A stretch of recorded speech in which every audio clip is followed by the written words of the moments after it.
Hello and welcome to Tiny House and Offgrid Resources. In this stove video I'm working on a prototype cook stove that is powered by a rocket burner. It's the first one of a new type, so nothing has been set in stone. All of the fire bricks inside are movable. I haven't secured them in any way. And I haven't put any air control devices on it yet, like dampers or air valves. All of those things will be fitted after I've made sure that the design is a goodie. And so today in this video I'm going to be lighting it up, doing some temperature tests and altering the air admission ports with a piece of sheet steel, making them slightly larger, slightly smaller, and watching the effects it has on the flame. Also, you'll see that the combustion chamber has got a fire brick bottom to it. I ended up taking that out. It's too tall. I'm going to be slicing a fire brick in half and going down to half that size, just because it's not breathing properly. Another feature that I've got that you can't see so far is at the end of the firebox. I haven't got it in this photograph, but at the end of the firebox I've got a full-size fire brick that forms turbulence. The flames have to go up and over that, and that's what creates the hotspot for the initial cooking, and gives it a little bit of back pressure. So interesting bit of research that I'm doing here, but after making this video I decided that I was committing myself to this design, so I've taken it into the workshop and I've currently got it sitting in a acid bath to get this rust off, and tomorrow morning I'm going to paint it and do another quick video that will show the thing in use and looking finished.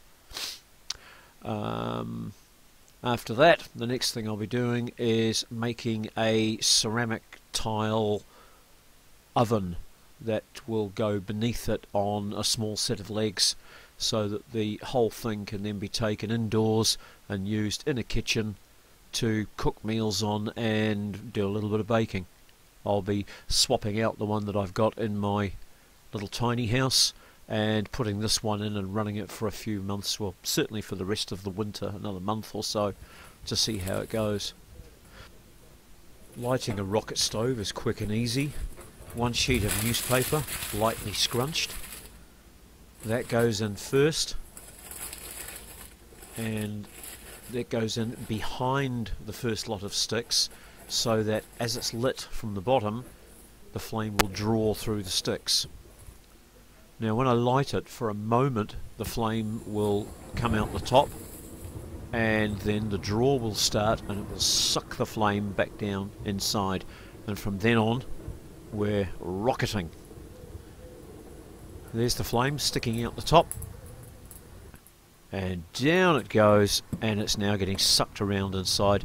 The smoke will disappear in a moment, and then I'll put in that second handful of sticks.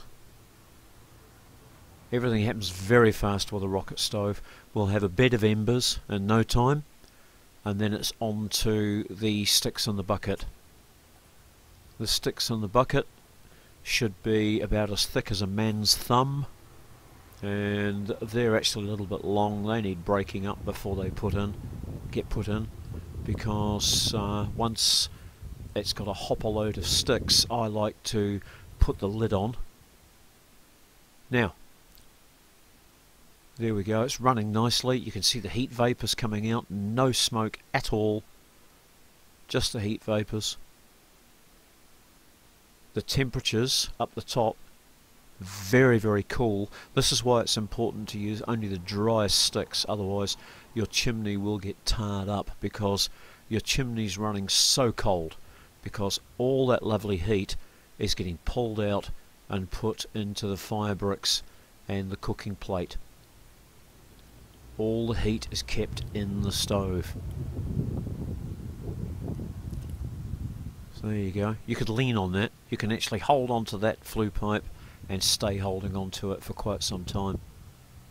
Nice variable temperatures across the plate, and down to the hot spot where I'm boiling myself some hot water. I'll just move that kettle. Here we go, and you're going to have a look underneath. 269. Ample. It's good heat for a handful of sticks.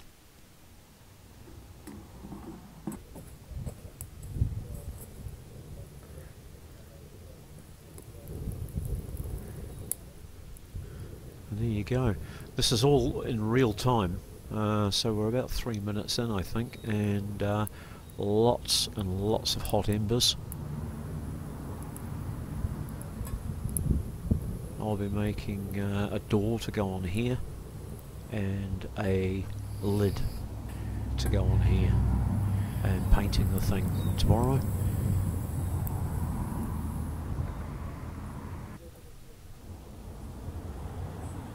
And there we go.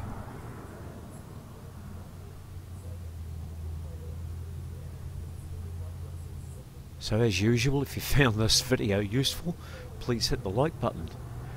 That'll help YouTube bring more videos like this your way.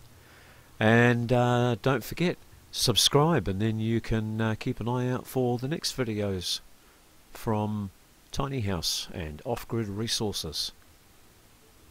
Thanks for watching. Bye.